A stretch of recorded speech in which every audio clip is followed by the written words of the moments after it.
Alright, let's go ahead and get started on the course content.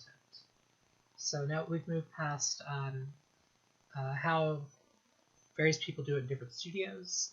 Let's start actually talking about what level design is.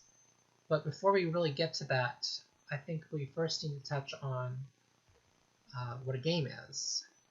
And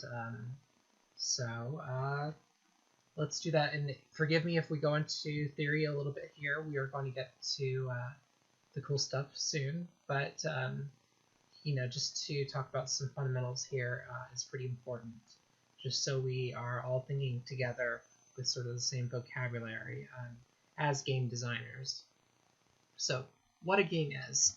I've got a couple of quotes here that I like. That I think a lot of people have tried to define what a game is, but there's two quotes here that really kind of speak to me. So here's the first one. A game is a closed, formal system that engages players in a structured conflict and resolves in an unequal outcome. So the first of all, and we're going to get to this a lot later, the closed formal system.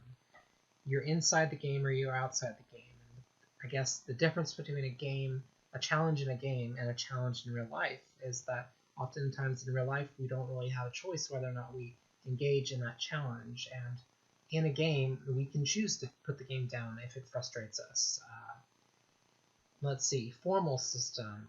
It's a system that's sort of defined before you go into it. You understand that you're going into this game system, and the system has rules, formal rules.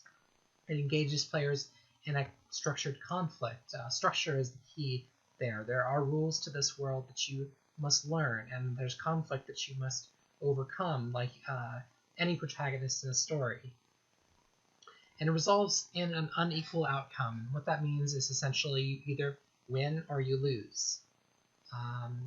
Anyway, so that's I really like that quote. Keeps it nice and vague. Applies to a lot of different games. Here's another one. The game is a problem-solving activity approached with a playful attitude, by Jesse Schell.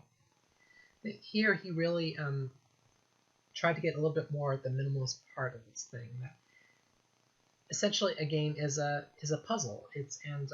We'll touch on this a lot later when we talk about puzzle design. But I guess you could essentially say that a game itself is a puzzle. And approached with a playful attitude, this gets to the idea of you can be in the game or you can be outside the game, but a playful attitude is available while you're inside of a game because you know that you can turn the game off if you want. You're there to experience willingly. So now let's talk about what a game has. So here's a game you all know. Let's look at some of the components of this. So first of all, a game has agents. It has players.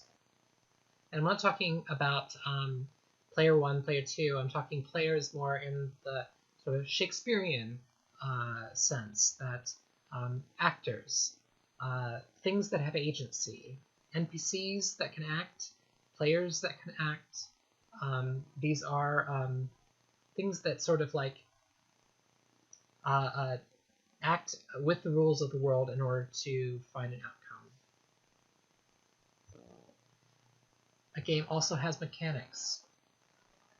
So as you can see here, players use mechanics in order to effect change in the world, and eventually to win or lose. And thirdly, game has space, and of course this is the main thing that we're going to be talking about through the length of this course, is space and what that does in a game. So, as we said, players, mechanics, space.